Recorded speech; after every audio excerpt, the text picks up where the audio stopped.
The first day was overwhelming. The humans organized the Varane technicians and scientists into small teams. Together, they inspected the city's main habitat domes, checking for leaks, cracks, and failing energy channels. They handed out portable air filters and emergency medical kits to families, showing them how to use the devices properly. Some humans worked directly in the dangerous areas where the air was almost unbreathable. Every time a Varren tried to stop them, the humans waved them off with a reassuring smile, insisting that they could handle it. The Varren could not believe their eyes. These beings, small and inexperienced by galactic standards, were risking themselves for a species that others had left to die. For the first time in decades, some Varren began to feel something that had been buried under despair. Hope. One elder walked through the streets, observing both humans and Varren working side by side. He noticed how humans treated every Varren, from the youngest child to the oldest citizen, with respect. They did not act like saviors or conquerors. They did not lecture or demand obedience. They simply listened, learned, and acted. In the past, the Varren had seen help come with strings-attached political deals, taxes, or forced allegiance. These humans offered nothing but assistance. Children watched from safe areas, curious and wide-eyed. They had grown up hearing stories of the galaxy, ignoring their people, leaving them to fend for themselves. Yet now, humans were building tents, distributing food, and working tirelessly. Some children began following them around, asking questions, trying to understand these strange beings who cared so deeply. The humans smiled, patiently answering every question and letting the children help in small ways.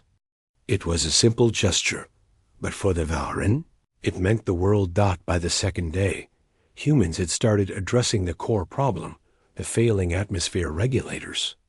These machines were ancient, built generations ago, and none of the Varren had ever fully understood them. Human engineers studied the schematics, often shaking their heads at the complexity. But they never gave up. They asked questions, experimented carefully, and slowly started making progress. Every minor success was celebrated quietly by the Varren, who had long forgotten the feeling of relief. Meanwhile, the humans also worked to calm the public. They held open meetings in safe zones, explaining what was happening in simple words that everyone could understand. They answered questions honestly, admitting when they didn't know something, but promising to find a solution. This honesty, combined with visible action, inspired trust quickly. People began to relax, some for the first time in months. Parents felt they could breathe a little easier when their children ran outside to watch the humans at work. The human presence began to change the atmosphere, not just physically, but emotionally. Despair, which had been heavy over the planet, started to lift in small ways. Streets were cleaner, families felt safer, and even the elders began to smile again. The Varren had been waiting for help for so long that they had forgotten what it felt like to hope. Now, with every human action, hope returned in quiet, steady steps. Yet it wasn't simple. The humans were not invincible. They faced dangers the Varren had grown used to ignoring. Some areas of the city were unstable, with crumbling floors and leaky energy conduits. At first, the Varren tried to stop them, but the humans moved carefully, never taking unnecessary risks. They taught the Varren how to reinforce weak structures, how to monitor air quality, and how to stabilize failing systems temporarily. Every lesson the humans taught became another brick in the foundation of survival. One evening, the Varren elders gathered in the council hall. They spoke quietly, trying not to disturb the humans still working outside. They admitted, for the first time, that they had underestimated this young species. They had expected arrogance, inexperience, or even failure. Instead, they had found courage, skill, and compassion. One elder said aloud what many had been thinking silently. If humans were willing to risk themselves for the Varren, then maybe their world had a chance after all. The humans did not stop at the technical work. They brought with them small comforts, food that the Varane had long missed, blankets, and simple games for children to play. They encouraged families to come together, even in the midst of the crisis. These gestures, small by human standards, were profound for the Varane. They reminded them that life did not have to be only survival, that there could still be moments of joy, even while the planet struggled by the third day. The collaboration between humans and Van Mern technicians began producing results. The first habitat dome that had nearly collapsed was stabilized. The air quality improved enough that people could spend longer outside without masks. The sick began to recover, and new medical protocols prevented further casualties. Children returned to small lessons in safe zones, and for the first time, laughter could be heard in areas that had been silent for months. Even with this progress, the humans never claimed the credit. They worked quietly, politely refusing praise, and instead highlighting the efforts of the Varane themselves. "You are doing this together," one human said during a council meeting. "We are just helping hands. The real strength is in your people." The elders felt a mix of pride and awe. They had long believed their civilization was fading. Now they could see a future again, one that was still fragile but full of potential. The Varane began to open up emotionally, too. They shared stories of their past, of times when they had been abandoned, and of the small acts of courage that had kept them going. The humans listened without judgment, offering comfort, encouragement, and sometimes humor. These interactions built bonds that went beyond simple cooperation. They created trust. They created friendship. By the end of the first week, the Varane could see that humans were not temporary helpers. They were committed, and the galaxy, which had ignored the Van Mern for so long, was watching with disbelief. Not a single other species had moved to help. Not a single great power had lifted a finger. But humans young, untested, and underestimated had arrived when it mattered most.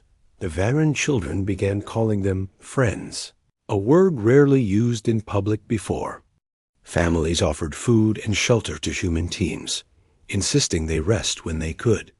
Even the elders, who had long refused outside assistance, began to ask the humans for advice and input. Realizing that humility could coexist with pride. By the end of Part 2, the Varane were slowly learning a vital lesson. The galaxy might abandon them, but help could come from the most unexpected places. Humans had not only given them resources and knowledge, they had restored faith, hope, and courage. The Varane were no longer just survivors.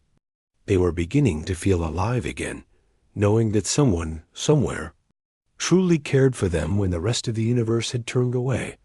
The humans and the Varane continued working side by side, and slowly the planet began to feel less like a place doomed to disappear. Every day, the humans showed the Varane something new, not just in technology or engineering, but in courage, patience, and hope. They moved as if every small success mattered, and for the first time in years, the Varane felt that success might actually be possible. The first major task was to examine the heart of the problem, the atmosphere regulators. These machines had kept the planet alive for centuries, yet no one fully understood them anymore. They were enormous structures, buried deep under the planet's surface, connected by tunnels, wires, and energy channels that had grown fragile over time. The Varane had attempted repairs before, but they lacked the knowledge, the tools, and sometimes even the courage to enter the dangerous areas. Humans, however, acted differently. Early on, the humans split into small teams and explored the failing regulator tunnels. The air was thick with dust and gas, making each step difficult. Some tunnels were near collapse, but the humans moved carefully and confidently, testing supports, checking air quality, and mapping the structure. The Varane followed behind, nervous at first, but learning quickly how to identify weak points, measure energy levels, and plan repairs. The humans encouraged teamwork. They paired Varen engineers with human technicians, ensuring that knowledge was shared, not kept secret. When a machine failed, the humans didn't blame anyone. Instead, they examined it calmly, asked questions, and worked together to find solutions. This approach amazed the Varen. They had been trained to fear failure, to hide mistakes, and to wait for someone else to fix problems. But humans taught them a different way. Mistakes were part of learning, and every small effort counted. The first breakthrough came when a small regulator that had been sputtering for years finally stabilized. It was a minor machine compared to the central core, but the Varen celebrated as if the entire world had been saved. Children cheered from safe observation zones. Adults exchanged glances, quietly smiling for the first time in months. Even the elders, who had spent decades witnessing their species decline, felt a spark of hope they hadn't dared to feel before. But the heart of the problem remained the central atmosphere regulator. It was enormous, more complex than anything the Vatarine had ever worked on. Its energy fields were unstable, its chambers cracked, and the readings fluctuated unpredictably. Any mistake could collapse the entire system. Yet, the humans faced it without hesitation. They studied schematics, tested small adjustments, and prepared contingency plans. Every night, they returned to the surface to rest, but they never stopped thinking about the core dot as work continued. The humans also focused on the Varen people. They understood that repairing machines alone would not save a civilization if the population lost hope entirely. So, they organized community support. They helped the Varen set up temporary shelters with clean air, distributed food, and even held small classes to teach children how to stay safe. They encouraged the elders to share stories of the planet's history and resilience. Slowly, life began to feel normal again, even in the shadow of crisis. One day, a sudden warning came from the central regulator chamber. Energy readings were dangerously high, and a minor tremor shook the tunnels. Panic could have set in, but the humans acted quickly. They divided into teams, assigning each Varen technician a clear role. They explained the tasks carefully, showed exactly how to secure unstable sections, and then moved into the core chamber themselves.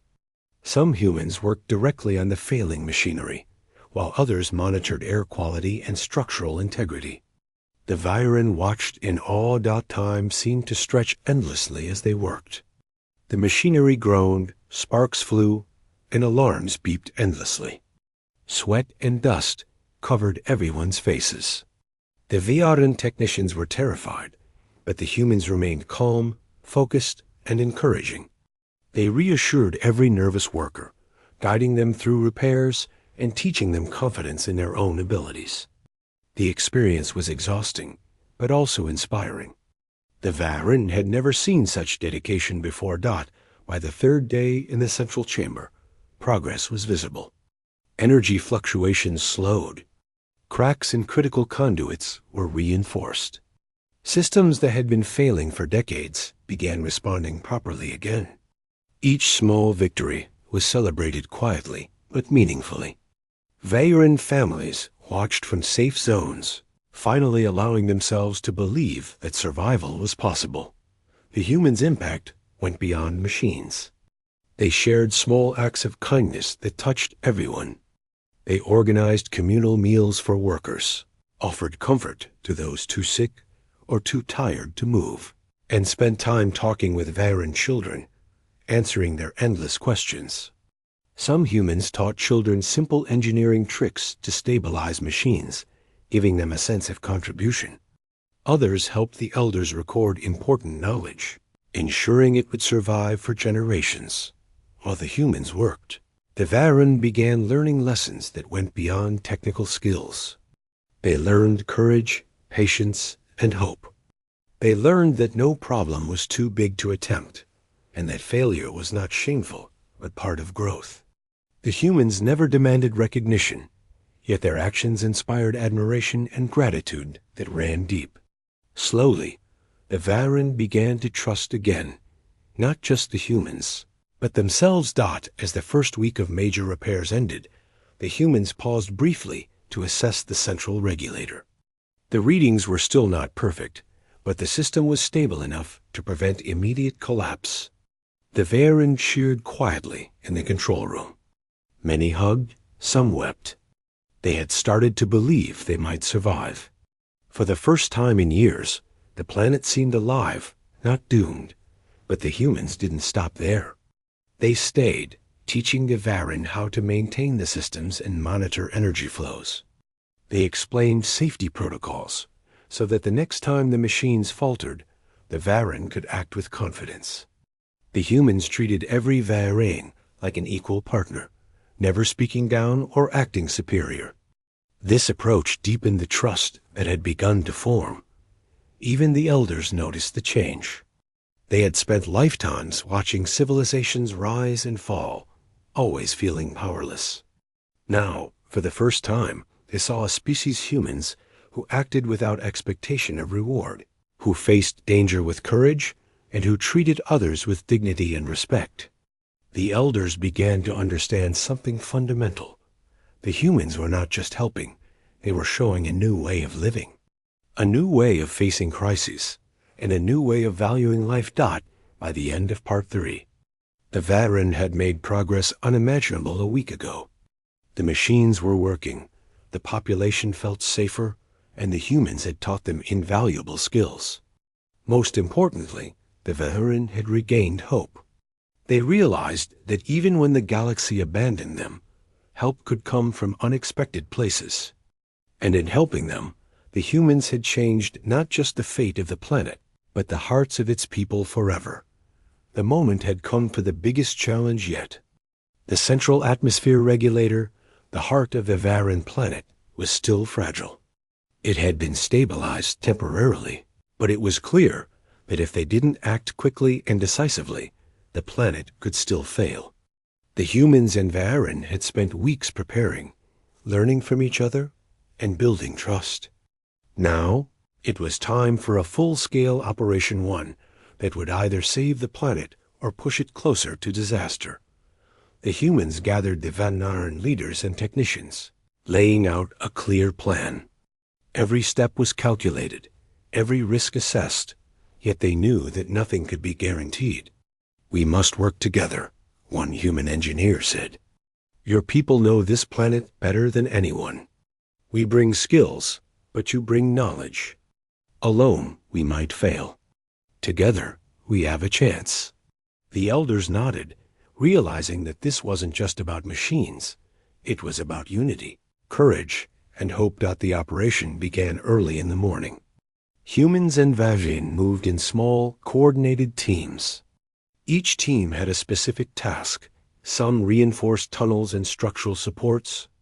Others repaired power conduits, and a few worked directly on the regulators, replacing worn-out components with makeshift yet effective fixes.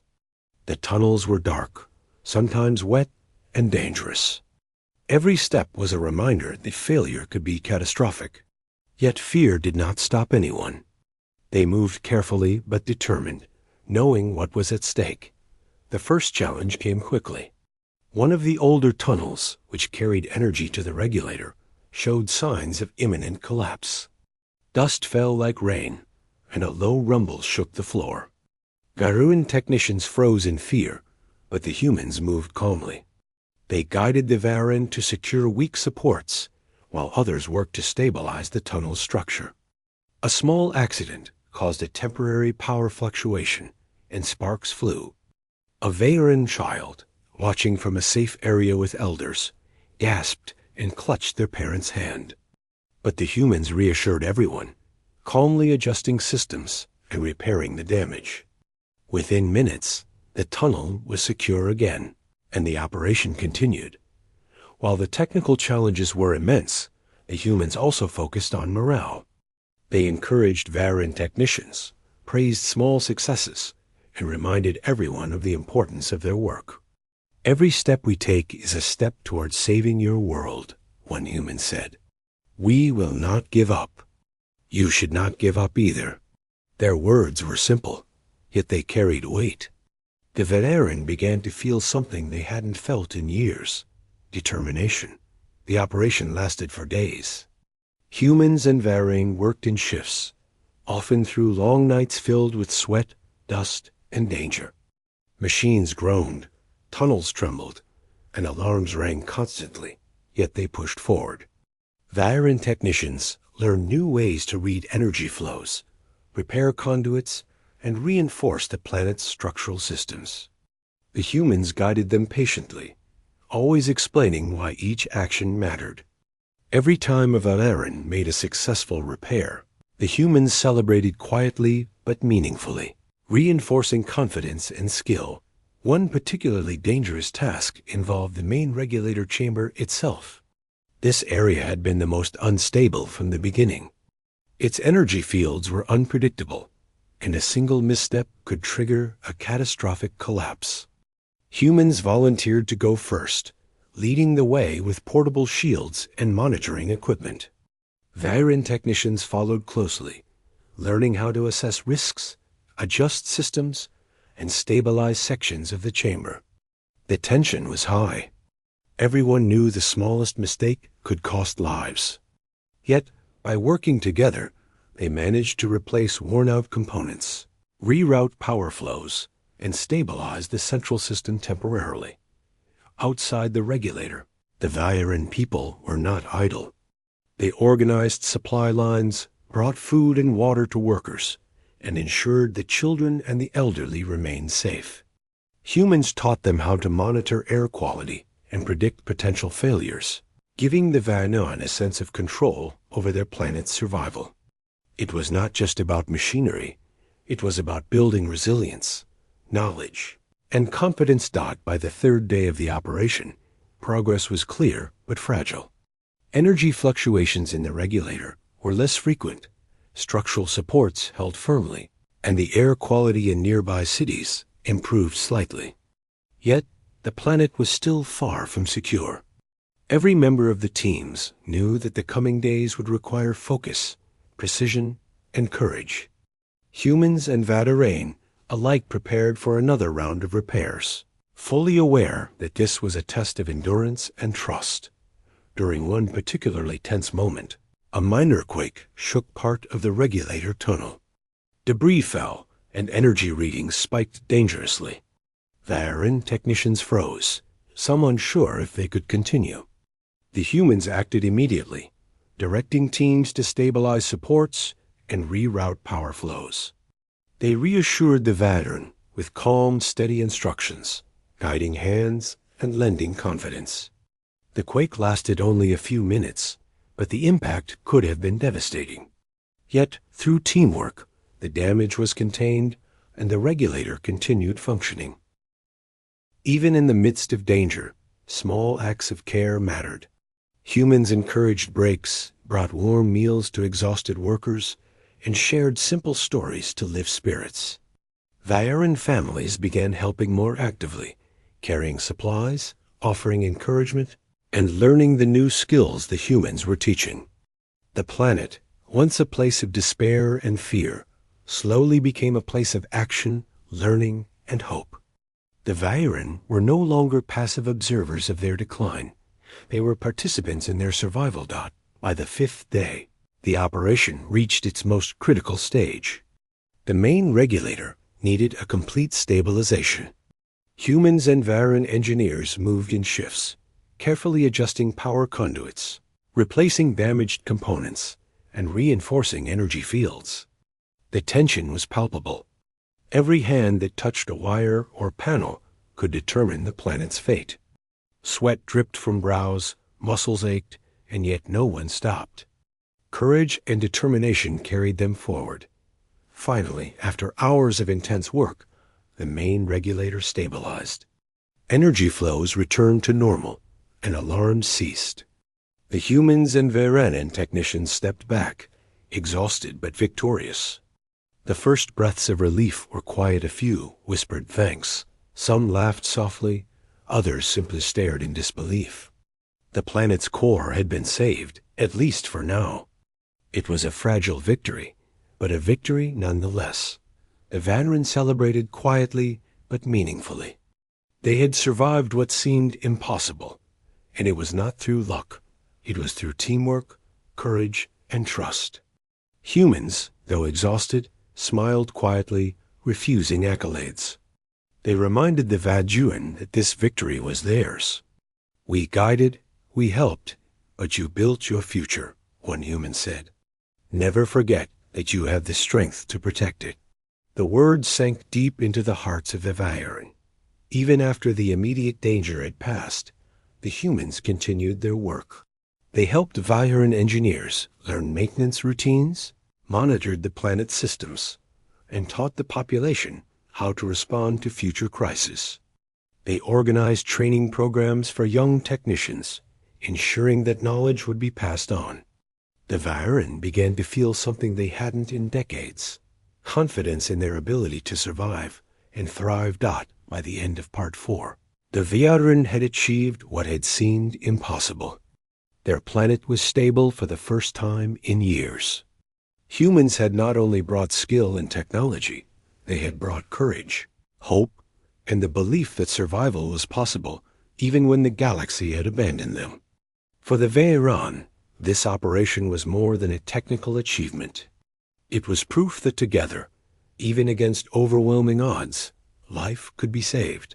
The Vajuan had survived. Their planet, once on the brink of collapse, was finally stable. The central atmosphere regulator hummed steadily. The air grew cleaner, and the failing cities began to feel alive again. Families stepped outside without masks for the first time in months. Children ran freely, and the elders walked through their streets, seeing their people smile instead of shivering in despair.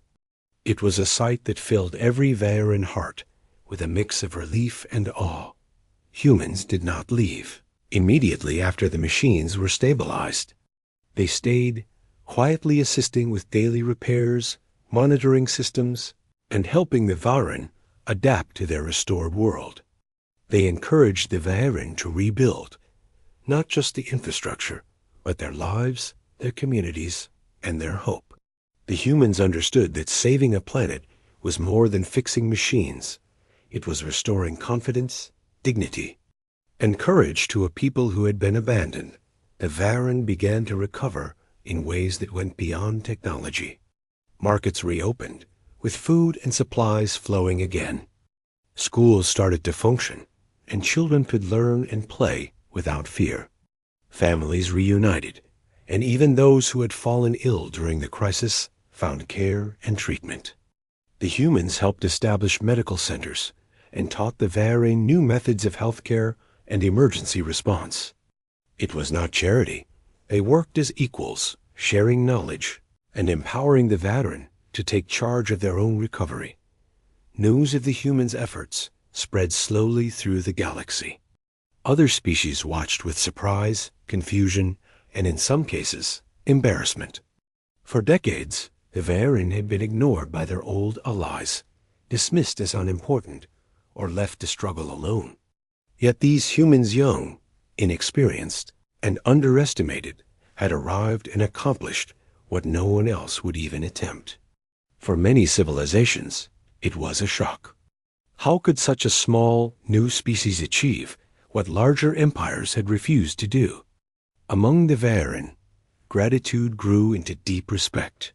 Humans had not only saved their planet, but had restored their faith in the possibility of help and kindness. The Vajuan elders held a gathering to express their appreciation. They spoke of hope, of courage, and of the bond that had formed between their people and the humans. "You came when no one else would," one elder said, voice trembling. "You risked yourselves for us, and in doing so, you have changed our future forever." The humans, ever humble, smiled quietly and reminded them that the Vajuan themselves had worked just as hard. The partnership between humans and Vajuan grew stronger. Humans stayed to train Vajuan engineers and technicians in maintaining the planet's systems. They shared knowledge about energy flows, structural integrity, and crisis management. They organized workshops for children, teaching them basic engineering skills and the importance of teamwork. The Vaerin began to see the humans not as outsiders, but as friends, mentors, and equals. Meanwhile, the Vaerin society began to change in subtle but important ways. Communities became more cooperative, inspired by the humans' example. Families worked together to repair homes, clean streets, and plant crops. Young people, inspired by the humans' courage, began volunteering to help with the planet's ongoing recovery. Even the elders, who had long relied on tradition and caution, began to embrace new ideas and approaches. Understanding that change and adaptation were necessary for survival, the humans also helped the Vaerin establish communication with the rest of the galaxy. They documented the repairs, shared progress reports, and prepared messages that explained the planet's recovery. These messages were not boastful. They simply showed that a species once abandoned could rise again when given help and guidance. Slowly, other civilizations began to take notice. Some were embarrassed for their inaction. Others were quietly impressed. The Vaerin's survival, achieved with humans' assistance, had become a story that the galaxy could no longer ignore. As weeks turned into months, the Vaerin society stabilized further. The air remained safe, crops flourished again, and energy systems ran smoothly. Humans stayed to ensure that the Vaerin could maintain this stability on their own. They held training programs for technicians, engineers, and even community leaders, teaching them how to respond to emergencies and maintain confidence in their own abilities. Every human action reinforced the lesson that survival was possible. Even when the world seemed abandoned, the Vaerin people began to trust themselves again. They realized that they had the knowledge, courage, and strength to protect their world. Humans had not done the work for them. They had guided, supported, and shared their skills. The Vaerin had built their future with their own hands, inspired by the humans' example. Children played freely in the streets, elders smiled without fear, and communities thrived with renewed energy. The humans' presence also reminded the Vaerin that kindness and courage could come from the most unexpected places. They had expected abandonment from the galaxy and were not surprised when others ignored their distress signals. Yet humans young, underestimated, and unassuming had arrived without expectation of reward, offering help simply because it was the right thing to do. It was a lesson the Vaerin would never forget. In private moments, elders reflected on how the humans had changed their perspective. They had taught them that strength was not measured by power or influence alone, but by courage, resilience, and compassion. They had shown that even when the galaxy abandoned a species, survival and hope could still be possible. The humans' actions had restored not just the planet, but the spirit of the Vaerin people. The Vaerin also began to rebuild their culture, inspired by the cooperation they had witnessed. They celebrated small festivals to honor the planet's recovery and to remember the courage shown by the humans. They shared stories of teamwork, bravery, and hope with their children, ensuring that the lessons of survival and trust would be passed down through generations. Humans attended these celebrations, not as honored guests, but as friends sharing joy and learning from the Vaerin culture as well. As time passed, the story of the Vaerin's recovery spread throughout the galaxy. Some civilizations that had ignored the Vaerin were forced to take note. The humans' actions had set a new standard, a reminder that even the most overlooked species deserved attention and care. Quiet admiration, and in some cases, shame spread among those who had failed to act. For the Vaerin, this recognition was secondary. Their focus remained on rebuilding, learning, and living again. By the end of this period, the Vaerin had regained not only stability, but confidence. They had learned to take charge of their future, to repair what was broken, and to trust again. The humans, humble as always, continued to offer guidance while making it clear that the Vaerin themselves were the true heroes of their survival. The bond between the two species had grown deep and unshakable. Built through shared struggle, courage, and respect, the Varing had survived a near-extinction event, but more importantly, they had learned lessons that could never be undone. They had learned that hope could be restored even in the darkest moments, that courage could be shared, and that help could come from the most unexpected sources. Humans, through their simple yet extraordinary actions, had shown them that life was worth fighting for, and that even a species abandoned by the galaxy could rise again. When someone cared enough to act by the end of Part 5, the Varan world had been transformed. It was not just stabilized, it was alive with energy, cooperation, and optimism. Humans had not just repaired machines. They had restored faith, courage, and community. The Varan had been saved, and in the process, the galaxy had witnessed something extraordinary, the power of compassion, teamwork, and hope, even in a universe that often looked away. Time passed, and the Varan world had slowly begun to flourish. Where once despair had filled the air, now there was life, energy, and hope. Children ran through streets that had been empty for months, laughing freely. Markets were open, filled with colors and sounds, as people bought, sold, and traded again. Schools and community centers were alive with learning, teaching not only academics, but lessons in survival, resilience, and courage. The planet was no longer a place teetering on the edge of extinction. It had become a place of life, thriving in ways the Varan had once thought impossible. Humans remained a quiet presence, continuing to guide, teach, and help, but never taking credit.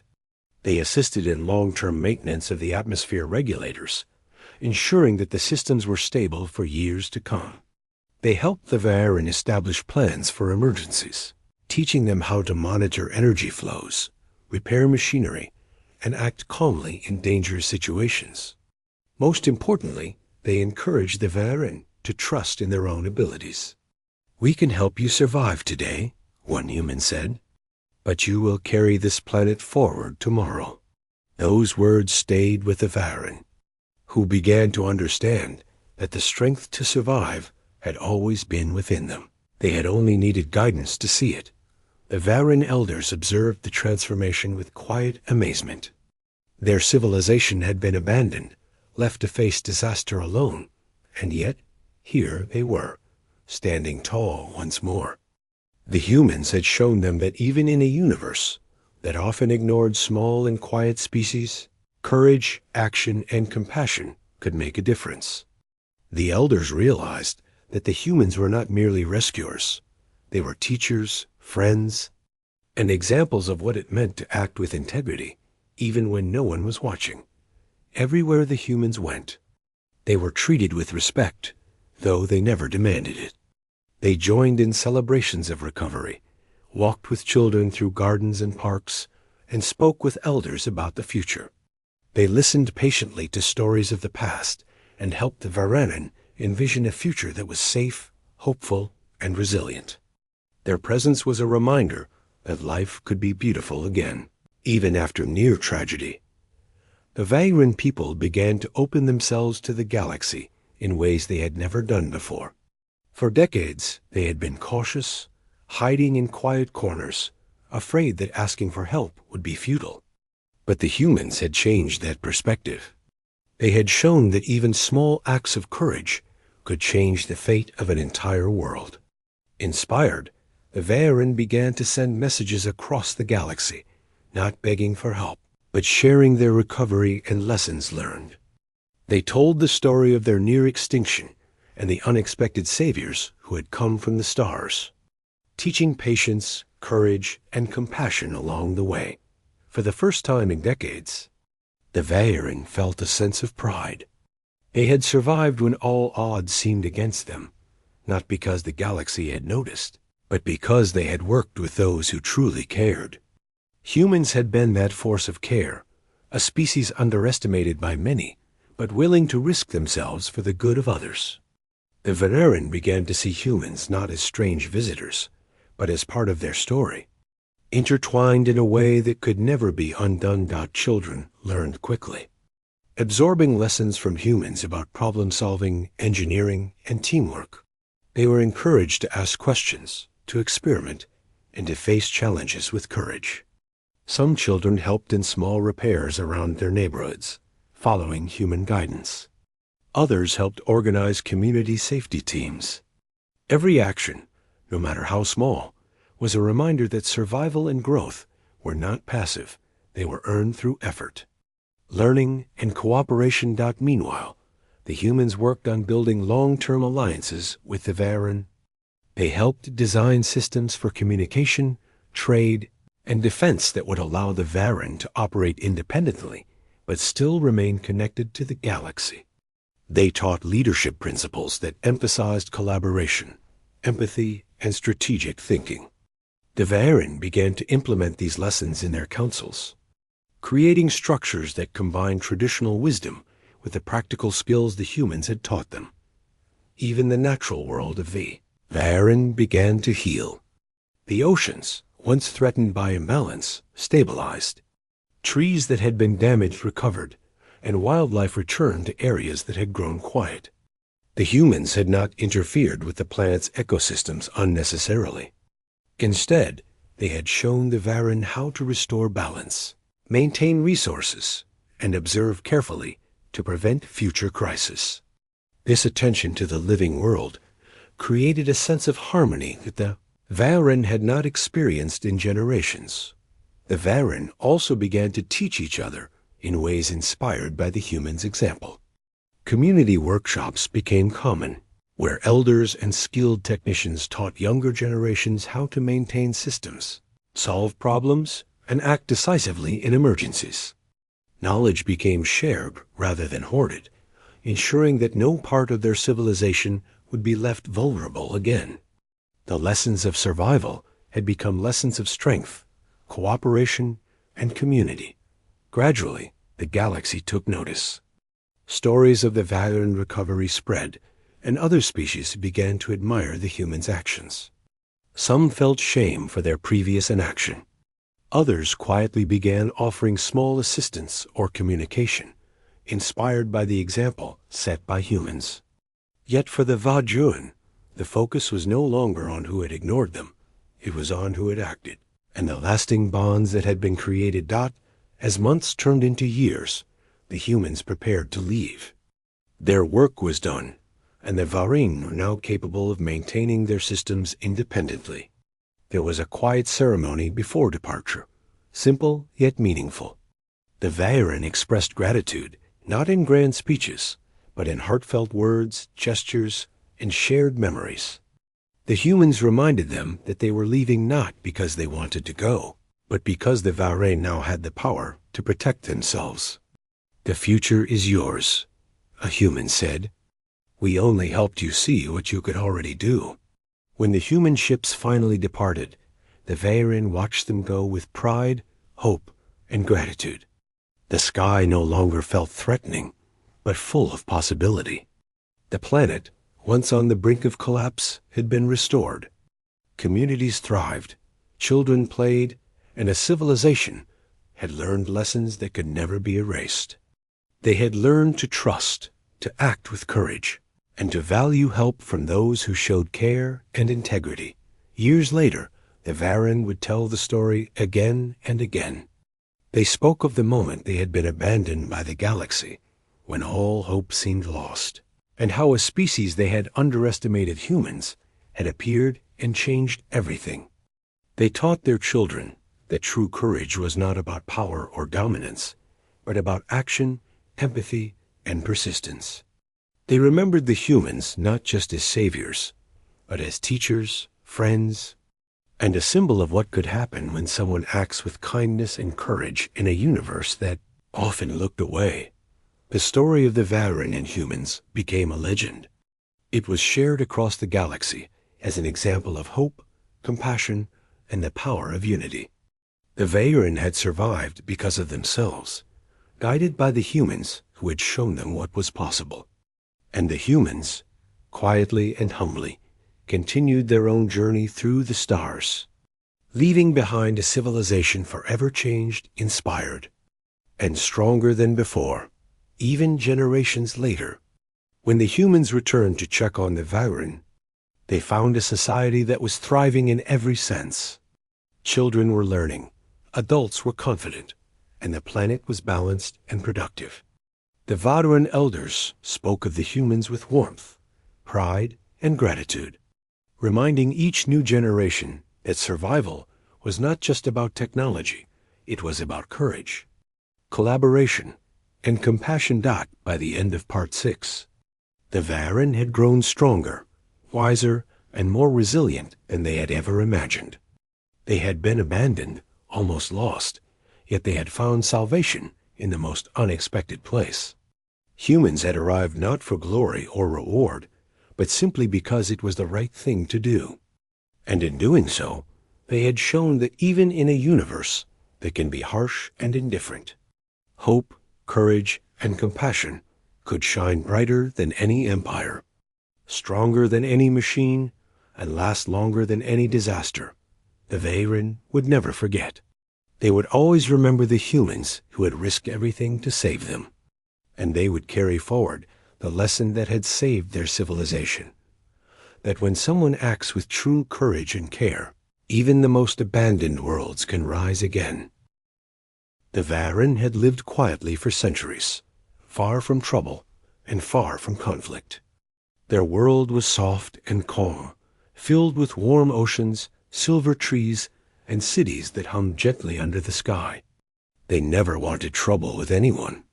They believed if they lived peacefully, others would treat them the same way. For a long time, that belief protected them. Their closest allies visited often, sharing knowledge and trade. The Varen trusted the galaxy around them, trusting that if something ever went wrong, someone would help. But that trust slowly turned into a mistake. Their world was not perfect. It relied on a large network of atmosphere machines deep underground to keep the planet stable. These machines were old, built long before any living Varen could remember. No one ever expected them to fail, and so no one prepared for the day they finally did. It happened slowly at first, tiny pressure shifts in the air, strange flickering in the energy fields that protected their cities. A few scientists noticed the signs and sent reports to the Galactic Council. They asked for support, for specialists who understood old technology. The replies came back cold and slow. The Council simply said it wasn't a priority. Weeks passed, and the signs grew worse. Small crops began dying at the edges of farms. Breathing masks became normal in some regions, even indoors. The skies changed color, turning from a soft blue to a dull, heavy gray. The Varen leaders tried to stay calm, telling their people help would come. After all, they had been loyal for years. Surely their allies wouldn't leave them alone. But day after day, no ships arrived. The galaxy had bigger problems, louder problems, richer problems. A quiet, aging species with nothing valuable to trade didn't matter enough anymore. When the first major atmosphere dome failed, everything changed. A thick cloud of harmful gas escaped and swept across the closest town. The people managed to evacuate, but many became sick. The Varen elders sent another message to the council, begging this time, not requesting. They explained that the planet was in danger, not just one city. They said children were getting sick, farms were collapsing, and the air was getting harder to breathe. The response was even colder than before. The council said they were sorry, but assistance was not possible at this time. They suggested the Varen attempt self-recovery measures. It was a polite way of saying, "You're on your own." That message broke something in the heart of the Varen people. They had always believed the galaxy would protect the weak. They had always trusted promises. But now, when they were in their darkest moment, there was no one at their side. The planet's condition continued to worsen. Scientists discovered that one of the central atmosphere machines, the one that Regulated pressure across the entire planet was failing completely. If it collapsed, the world would not recover. It would slowly become unlivable, beginning with suffocating air and ending with freezing winds that would sweep across the land. The Veyern held meeting after meeting. People argued, cried, fell silent. Some wanted to evacuate the planet, but there were no ships big enough to carry even a fraction of the population. Others said they should beg again, even though the council had already made their position clear. The Veyern had been abandoned, left fade away quietly, so that no one had to waste resources on them. Still, they refused to give up. They crafted one final distress signal. It was short, honest, and desperate. It explained that their machines were failing, their people were suffering, and they had no ability to save themselves. They broadcast it into the galaxy, unsure if anyone would even hear it. Most signals like this got filtered out automatically. Large civilizations received thousands of distress calls a month, and they only answered the ones that mattered to them. But the Veyern still sent the message. It was their last hope. After sending it, there was nothing left to do. Days passed. People spent their mornings checking air quality, which dipped lower every day. Some left their homes only briefly before returning indoors. Many stayed inside permanently, afraid to breathe the outside air for too long. Every time the skies trembled or the winds changed direction, the Veyern wondered if the main machine had finally broken. Some nights, the quiet was so heavy that families held each other in silence, listening to the distant rumble of failing machinery. The world felt like it was holding its breath. Everyone waited for the moment the air would stop being safe altogether. As the distress signal timer reached its final hours, most of the Veyern accepted what was coming. They didn't blame anyone. They simply accepted it as the end of their story. An old species fading away quietly. Their leaders gathered one last time, sitting together in a dim hall that felt colder than usual. They talked about how they wanted to face whatever came next with dignity, with peace, without anger. Outside the hall, families sat together inside their dim houses, holding each other as the air monitors beeped weak warnings. It felt like their world was sinking, inch by inch. But then something unexpected happened. It started as a faint echo on the communication screen, just static at first. A weak signal trying to break through. The Veyern technician in the control room stared at it, confused. No one had answered their call in days. He adjusted a few settings, and a new sound came through. A voice. Not loud, not clear, but undeniably real. They had a response. The technician rushed to the elders and told them someone had heard the distress call. The elders gathered around the screen, hearts trembling.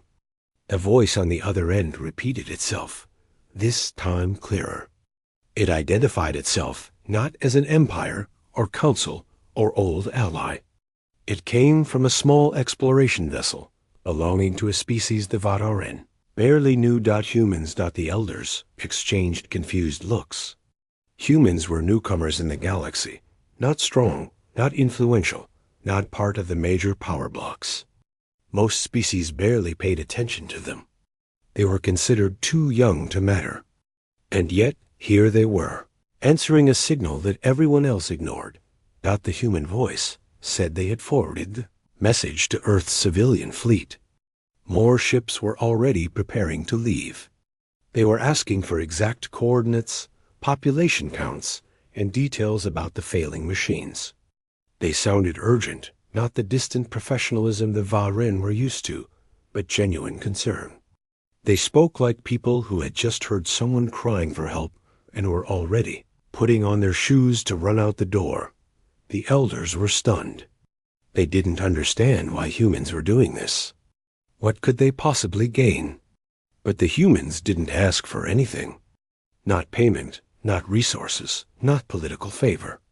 They just asked what the Veyern needed most. Within an hour, the first human ship appeared on their scanners. It wasn't a military ship, or a large vessel, just a small exploration craft. But to the Vaerin, it felt like a miracle. People gathered outside, some wearing breathing masks, watching the ship enter the atmosphere. Children pointed at it with wide eyes, and many adults cried quietly, not believing what they were seeing. The ship landed near the main medical center, and the humans came out slowly, making sure they didn't alarm anyone.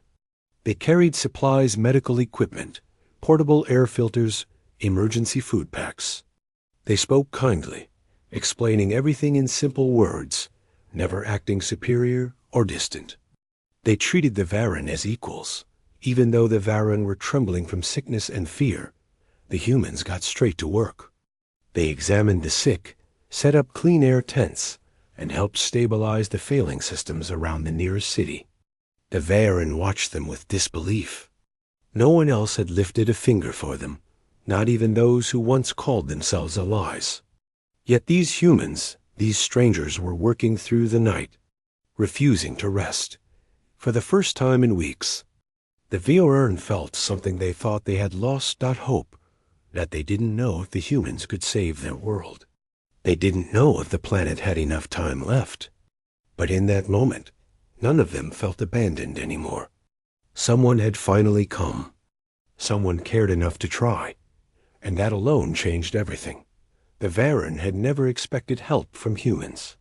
For centuries, they had been ignored, treated as a quiet, unimportant species, forgotten in the corridors of power where decisions about entire civilizations were made. And yet, here they were, standing in front of the humans who had answered their distress call. At first, it felt unreal. The elders whispered to each other, unsure if this was some strange dream. But the humans were real. They spoke gently, moved carefully, and worked as if saving a life mattered. More than anything else in the galaxy, the humans did not arrive with the pomp of great empires.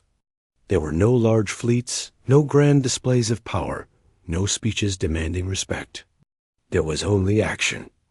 They moved among the Vaerin people, asking questions, observing the failing systems, and offering solutions. They examined the atmosphere regulators, which the Vaerin had been unable to fix for decades, and started making plans immediately. They didn't act like strangers or outsiders. They acted like neighbors. At first, the Vaerin were cautious. They had been abandoned so many times that trust did not come easily. Some elders wanted to observe from a distance, thinking that the humans might leave as suddenly as they had appeared. Others were skeptical. How could such a small, young species achieve what the galaxy's greatest powers had ignored? But the humans ignored hesitation. They rolled up their sleeves figuratively and literally and got to work.